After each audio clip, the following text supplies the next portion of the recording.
Hi ನಮಸ್ತೆ. ನಾನ್ ನಿಮ್ಮ Chaitra Kundapura. Big boss ಇಂದ ಬಂದ ಮೇಲಿಂದ ತುಂಬಾ ಜನ ನನ್ನ ಹತ್ರ ಕೇಳ್ತಾ ಇದ್ರು, ಚೈತ್ರಕ್ಕ ವ್ಲಾಗ್ ಮಾಡಿ ನಿಮ್ ಡೈಲಿ ಲೈಫ್ ಸ್ಟೈಲ್ ಹೇಗಿರುತ್ತೆ ತೋರಿಸಿ ಅಂತ. ಬಟ್ ನಾನು ಯಾವತ್ತೂ ಅದ್ರ ಬಗ್ಗೆ ಯೋಚನೆನೂ ಮಾಡಿರ್ಲಿಲ್ಲ ಮತ್ತು ಅದಕ್ಕೆ ಸಮಯ ಕೂಡ ಸಿಕ್ಕಿರ್ಲಿಲ್ಲ. ಬಟ್ ಈಗ ಬಹುಶಃ ಅದಕ್ಕೆ ಸಮಯ ಕೂಡ ಬಂದಿದೆ ಅಂತ ಅನ್ಸುತ್ತೆ. ಸೊ ಇದು ನನ್ನ ಫಸ್ಟ್ ವ್ಲಾಗ್. ಬನ್ನಿ.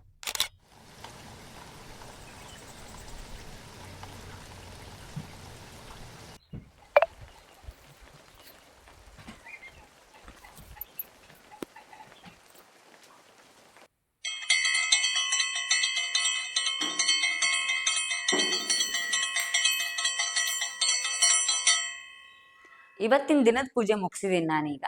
ಸೊ ನಾನ್ ಅನ್ಕೊಂಡೆ ಪೂಜೆ ಮುಗಿಸೋದ್ರೊಳಗಡೆ ಶ್ರೀಕಾಂತ್ ನಂಗೆ ಹೇಳಿದ್ರು, ನಾನು ತಿಂಡಿ ಮಾಡಿ ಇಟ್ಬಿಡ್ತೀನಿ, ನೀನ್ ಪೂಜೆ ಮುಗಿಸ್ಬಿಡು, ನಾನು ಮೊದಲು ತಿಂಡಿ ಮಾಡ್ತೀನಿ ಅಂತ. ಆದ್ರೆ ಇವ್ರು ತಿಂಡಿ ನಂಬ್ಕೊಂಡ್ರೆ ನನಗೆ ಇವತ್ತು ಉಪವಾಸನೆ ಗತಿ. ಯಾಕಂದ್ರೆ ನೋಡಿ, ಚಪಾತಿ ಮಾಡ್ತೀನಿ ಅಂದವ್ರು ಬರೀ ಹಿಟ್ಟು ಮಾತ್ರ ಕಲ್ಸಿಟ್ಟಿದ್ದಾರೆ, ಇಲ್ಲ ಚಪಾತಿ ಆಗಿಲ್ಲ. ಬಟ್ ಪಲ್ಯ ಅಂತೂ ಮಾಡಿಟ್ಟಿದ್ದಾರೆ. ಸೊ ಈಗ ಚಪಾತಿ ಒಂದ್ ಮಾಡ್ಕೊಂಡ್ರೆ ಆಯ್ತು. ಹಿಂಗಂದ್ರೆ ನನ್ನ ಹತ್ರ ಎಲ್ಲ ಅಂದ್ರೆ ಪಾತ್ರೆಗಳೇ ಬಹುತೇಕ ಎಲ್ಲ ಹೊಸ್ತೇ ಇರೋದು. ನಾವು ಐರನ್ ಕಾವಲಿನೇ ಬಳಸೋದು. ಹಾಗಾಗಿ ಇದು ನಾವು ಅಮ್ಮ ಕಳಿಸ್ಕೊಟ್ಟಿದ್ದು.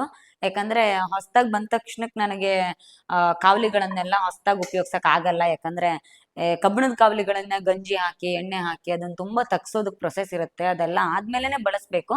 ಹಂಗಾಗಿ ನಮ್ಮಮ್ಮ ಎಲ್ಲ ಯೋಚನೆ ಮಾಡಿ ಮೊದ್ಲೇನೆ ಕಾವಲಿ ತಗೊಂಡು ಅದನ್ನ ಗಂಜಿ ಹಾಕಿ ಆಯಿಲ್ ಹಾಕಿ ಅದ್ರಲ್ಲೆಲ್ಲ ನೆನ್ಸಿಟ್ಟು ಆಮೇಲೆ ರೆಡಿ ಮಾಡಿ ಕಳ್ಸಿದ್ರು. ಹಂಗಾಗಿ ನಂಗೆ ಕಾವಲಿ ರೆಡಿ ಮಾಡೋ ಟೆನ್ಷನ್ ಇಲ್ಲ. ಬಟ್ ಅದೇ ಪಾತ್ರೆಗಳೆಲ್ಲ ಹೊಸ್ತಿದೆ ನನ್ನ ಹತ್ರ. ಸಮಸ್ಯೆ ಏನು ಅಂದ್ರೆ ಈ ಹೊಸ ಪಾತ್ರೆಗಳಲ್ಲಿ ಸ್ಟಿಕ್ಕರ್ಗಳು ಬರುತ್ತೆ. ಇದನ್ನ ತೊಳೆದು ತೆಗಿಯೋ ಹಾಗಿಲ್ಲ, ಯಾಕಂದ್ರೆ ಗಮ್ಮು ಪ್ಲಾಸ್ಟಿಕ್ ಅವರೆಲ್ಲ ಹಂಗೆ ಅಂಟ್ಕೊಂಡಿರುತ್ತೆ. ಸೊ ಈ ಸ್ಟಿಕ್ಕರ್ ತೆಗಿಯೋದಕ್ಕೆ ನನಗೆ ಶ್ರೀಕಾಂತ್ ಒಂದು ಟ್ರಿಕ್ ಹೇಳ್ಕೊಟ್ಟಿದ್ದಾರೆ.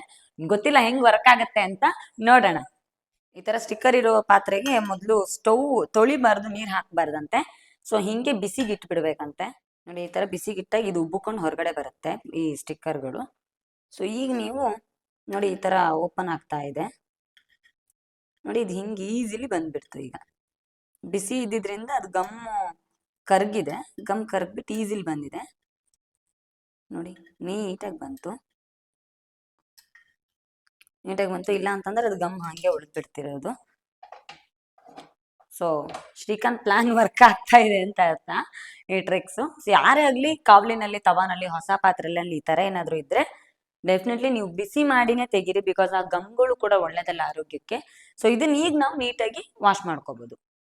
ಆಕ್ಚುಲಿ ನಂಗೆ ಈ ಚಪಾತಿ ಲಟ್ಸೋವಾಗೆಲ್ಲ ನಂಗೆ ಬಿಗ್ ಬಾಸ್ ಅಲ್ಲಿ ಅನುಷ ಮತ್ತೆ ಧರ್ಮಣ್ಣನೇ ನೆನಪಾಗ್ತಾರೆ ಯಾವಾಗ್ಲೂ. ಬಿಕಾಸ್ ಅವ್ರಷ್ಟು ಚೆನ್ನಾಗಿ ಚಪಾತಿನ ರೌಂಡ್ ಆಗಿ ನೀಟಾಗಿ ಲಟ್ಸೋರು ಯಾರು ಇಲ್ಲ. ಅಂಡ್ ನನಗಂತೂ ಚಪಾತಿನ ರೌಂಡ್ ಆಗಿ ಲಟ್ಸಕ್ ಬರೋದು ಇಲ್ಲ. ನಾನು ಯಾವತ್ತೂ ರೌಂಡ್ ಆಗಿ ನೀಟಾಗಿ ಲಟ್ಸಿದ್ದೇ ಇಲ್ಲ. ಬಟ್ ಇವಾಗ ಟ್ರೈ ಮಾಡ್ತೀನಿ. ರೌಂಡ್ ಆಗಿ ಏನ್ ಬಂದಿಲ್ಲ, ಬಟ್ ತಕ್ಕ ಮಟ್ಟಿಗೆ ಬಂದಿದೆ ಚಪಾತಿ. ಎಂತ ಮಾಡ್ತಿದ್ದೀರಾ ನೋಡ? ಹೋಳಿಗೆ? ನಾನ್ ಚಪಾತಿ ಲಟ್ಸಿರೋದು ರೌಂಡ್ ಆಗಿಲ್ಲ ಅಂತ ತಾವೀಗ ಕಾಂಪಿಟೇಷನ್ಗೆ ಚಪಾತಿ ಲಟ್ಟಿಸ್ತಿರೋದ? ನೋಡುವ, ನಂದು ರೌಂಡ್ ಆಗಿರುತ್ತ ನಿಮ್ದು ರೌಂಡ್ ಆಗಿರುತ್ತ ಚಪಾತಿ ಅಂತ. ಯೂಶ್ವಲಿ ಎಲ್ಲ ಗಂಡಸರು ಎಲ್ಲ ಕಡೆ ಅಡಿಗೆ ಮಾಡೋದಂತೆ ಹೊರಗಡೆ ಎಲ್ಲ. ಹಂಗಾಗಿ ದೇವಸ್ಥಾನದಲ್ಲಿ ಅಥವಾ ಕೇಟ್ರಿಂಗ್ ಹೊರಗಡೆ ದೊಡ್ಡ ದೊಡ್ಡ ಫಂಕ್ಷನ್ಗೆಲ್ಲ ಗಂಡಸರೇ ಅಡಿಗೆ ಮಾಡೋದಂತೆ. ಹಂಗಾಗಿ ಮನೆಯಲ್ಲ ಅಡಿಗೆ ಮಾಡೋದು ನಮ್ ಕೆಲ್ಸ ಅಂತೆ. ಇದು ಮಹಾಪ್ರಭು ಶ್ರೀಕಾಂತ್ ಅವರ ಏನು ವಾದ. ನೋಡು, ಈಗ ನಂದು ರೌಂಡ್ ಆಯ್ತಾ ನಿಮ್ದು ರೌಂಡ್ ಆಯ್ತಾ ಚಪಾತಿ ನಾನ್ ನೋಡ್ತೇನೆ. ಇದು ನನ್ ಚಪಾತಿ ಆಯ್ತಾ, ಇದು ಶ್ರೀಕಾಂತ್ ಮಾಡಿರೋ ಚಪಾತಿ. ಯಾವ ಚಪಾತಿ ರೌಂಡ್ ಆಗಿದೆ? ಚಪಾತಿ ಬೆಂದ್ಮೇಲೆ ಗೊತ್ತಾಗುತ್ತೆ ಅನ್ಸುತ್ತೆ. ನಿಮ್ ಚಪಾತಿ ಹರಿದೇ ಹೋಯ್ತು.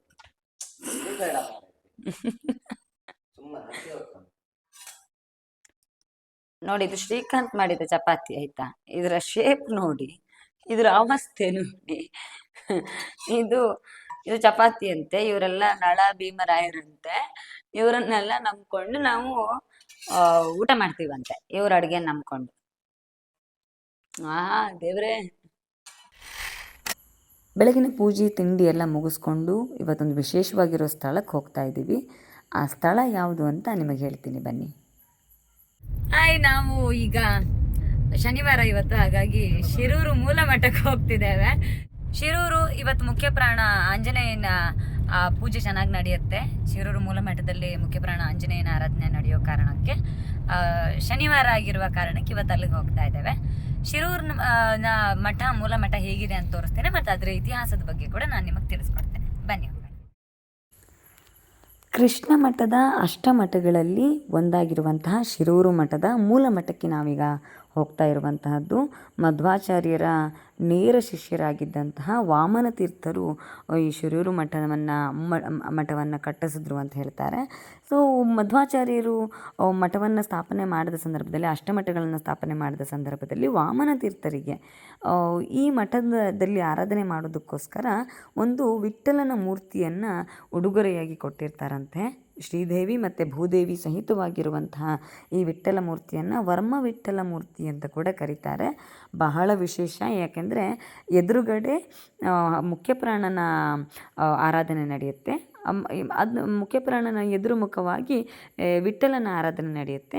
ಎದುರು ಬದುರಾಗಿ ವಿಠ್ಠಲ ಮತ್ತು ಮುಖ್ಯಪ್ರಾಣರು ಪೂಜೆಯನ್ನು ಸ್ವೀಕರಿಸುವಂತಹದ್ದು ಬಹಳ ವಿಶೇಷ. ಇಲ್ಲಿ ತುಂಬ ಇತಿಹಾಸ ಹೊಂದಿರುವಂತಹದ್ದು. ಇಲ್ಲಿನ ಸೌಂದರ್ಯ ಅಂದರೆ ಸುವರ್ಣ ನದಿಯ ತಟದಲ್ಲಿ ಮಠ ಇದೆ. ನಿಮಗೆ ಇಲ್ಲಿನ ಮುಖ್ಯಪ್ರಾಣನ ಏನು ಕಾರಣಿಕತೆಗಳನ್ನು ಕೇಳ್ತಾ ಹೋದರೆ ತುಂಬ ಇದೆ. ನಾನು ಇಲ್ಲಿಗೆ 3ನೇ ಬಾರಿ ಬರ್ತಾ ಇರುವಂತಹದ್ದು.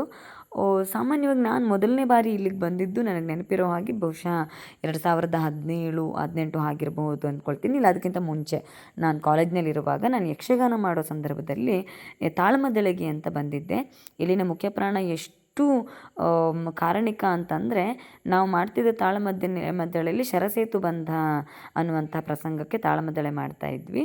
ಅದರಲ್ಲಿ ಅರ್ಜುನನ ಎದುರುಗಡೆ ಆಂಜನೇಯ ಸೋಲುವಂತಹ ಪರಿಸ್ಥಿತಿ ಪ್ರಸಂಗ ಒಂದು ಬರುತ್ತೆ. ಆ ಪ್ರಸಂಗ ಮಾಡುವ ಸಂದರ್ಭದಲ್ಲಿ ಆಂಜನೇಯನ ಏನು ಪಾತ್ರಧಾರಿಯಾಗಿದ್ದಂಥ, ಏನು ಆಂಜನೇಯನ ಪಾತ್ರಧಾರಿಯಲ್ಲ, ಅರ್ಜುನನ ಪಾತ್ರಧಾರಿಯಾಗಿದ್ದಂಥ ಒಬ್ಬ ಹಿರಿಯ ಕಲಾವಿದೆ, ಅವರಿಗೆ ಮಾತಾಡೋದಕ್ಕೆ ಆಗೋದಿಲ್ಲ. ಪೂರ್ತಿ ತಾಳಮದ್ದಳೆಯಲ್ಲಿ ತಾನೇನು ಮಾತಾಡಬೇಕು ಅಂತ ಅಂದ್ಕೊಂಡಿದ್ರು ಅವೆಲ್ಲವನ್ನು ಮರೆತು ಬಿಡ್ತಾರೆ. ಅಷ್ಟು ಕಾರಣಿಕ ಅಂದರೆ ಅಲ್ಲಿ ಆಂಜನೇಯನ ಪಾತ್ರವೂ ಕೂಡ ಸೋಲೋದಕ್ಕೆ ಸಾಧ್ಯ ಇಲ್ಲ. ಅಂತಹ ಒಂದು ಕಾರಣಿಕವಾಗಿರ್ತಕ್ಕಂತಹ ಕ್ಷೇತ್ರ ಈ ಶಿರೂರು ಮೂಲಮಠದಲ್ಲಿರುವಂತಹ ಮುಖ್ಯಪ್ರಾಣನ ಸಾನ್ನಿಧ್ಯ ನಮ್ಮ ಶಿರೂರು ಮೂಲಮಠ. ನಾನೀಗ ನಿಮಗೆ ತೋರಿಸ್ತಾ ಇರುವಂತಹದ್ದು ವಿಠ್ಠಲನ ದರ್ಶನ ಮಾಡುವಂಥದ್ದು. ಇಲ್ಲೊಂದು ವಿಭಿನ್ನವಾಗಿದೆ. ನೀವು ಸಾಮಾನ್ಯವಾಗಿ ಮಾಡುವ ದರ್ಶನದ ಜೊತೆಗೆ ಇಲ್ಲಿ ಹಿಂದುಗಡೆಯಿಂದ ಬಂದರೆ ನಿಮಗೆ ಆಂಜನೇಯನ ಮುಖ್ಯಪ್ರಾಣನ ದೇವಸ್ಥಾನದ ಏನು ಗೋಡೆ ಇದೆ ಅಲ್ಲ, ಆಂಜನೇಯನ ನೆತ್ತಿಯ ಮೇಲೆ, ಆ ಗೋಡೆಯ ಹಿಂಭಾಗದಿಂದ ಒಂದು ಕಿಟಕಿ ಇದೆ. ಆ ಕಿಟಕಿಯಲ್ಲಿ ಇಣುಕಿ ನೋಡಿದರೆ ನಿಮಗೆ ಇಲ್ಲಿ ವಿಜಯ ವಿಠ್ಠಲನ ದರ್ಶನ ಆಗುತ್ತೆ.